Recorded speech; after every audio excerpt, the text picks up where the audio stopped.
Swastiastu. Assalamualaikum warahmatullahi wabarakatuh. Shalom, namo buddhaya dan salam kebajikan bagi kita semua. Pada video kali ini, saya akan membuat tugas mata kuliah ilmu penyakit bakteri dan jamur, yaitu tugas case based learning yang mengangkat tema antraks pada sapi. Sebelum itu, perkenalkan, nama saya Nilu Ailustari dengan NIM 2309511018 dari kelas I, mahasiswa Fakultas Kedokteran Hewan Universitas Udayana.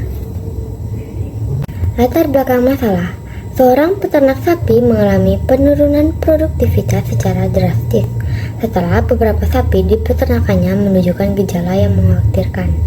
Gejala tersebut meliputi demam tinggi, lemas, kesulitan bernapas, dan pendarahan dari lubang tubuh seperti hidung dan mulut. Beberapa sapi bahkan mati mendadak tanpa menunjukkan tanda-tanda penyakit sebelumnya. Kondisi ini membuat peternak mengalami kerugian besar akibat kekurangnya hasil serta meningkatnya biaya pengobatan dan penanganan ternak. Permasalahan. Berdasarkan pemeriksaan awal oleh dokter hewan setempat, gejala ini diduga sebagai kasus antraks, penyakit yang disebabkan oleh Bacillus anthracis. Penyakit ini tidak hanya mengancam kesehatan hewan, tetapi juga berpotensi menular ke manusia melalui kontak langsung atau konsumsi produk dari hewan yang terinfeksi. Hal ini menimbulkan kekhawatiran di masyarakat sekitar, terutama karena antraks dapat menyebar dengan cepat dan sulit diberantas tanpa penanganan yang tepat. Mari kita bahas apa sih itu antraks. Antraks adalah penyakit zoonosis yang disebabkan oleh bakteri Bacillus anthracis. Penyakit ini dapat menyerang berbagai jenis hewan, termasuk sapi dan juga manusia.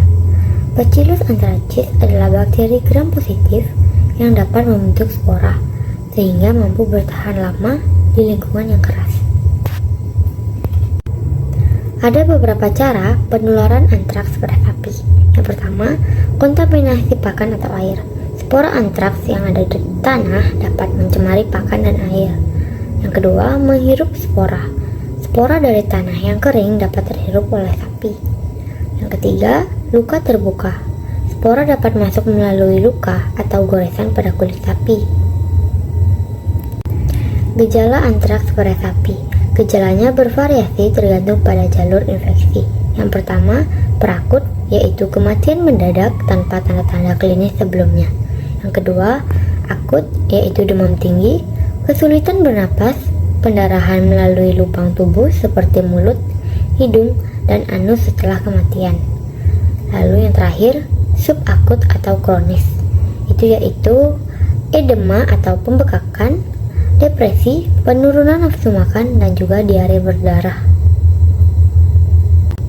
Diagnosis antraks yang pertama yaitu pengamatan klinis, yaitu pendarahan setelah kematian merupakan indikasi utama. Yang kedua, laboratorium, seperti sampel darah, cairan, atau jaringan yang diperiksa untuk mendeteksi bakteri Bacillus anthracis dengan pewarnaan gram, kultur bakteri, atau PCR. Yang terakhir yaitu larangan nekropsi. Nekropsi pada hewan yang diduga terkena antraks tidak disarankan karena dapat menyebabkan spora menyebar ke lingkungan. Penanganan dan pengendalian antraks pada sapi. Yang pertama, pengobatan.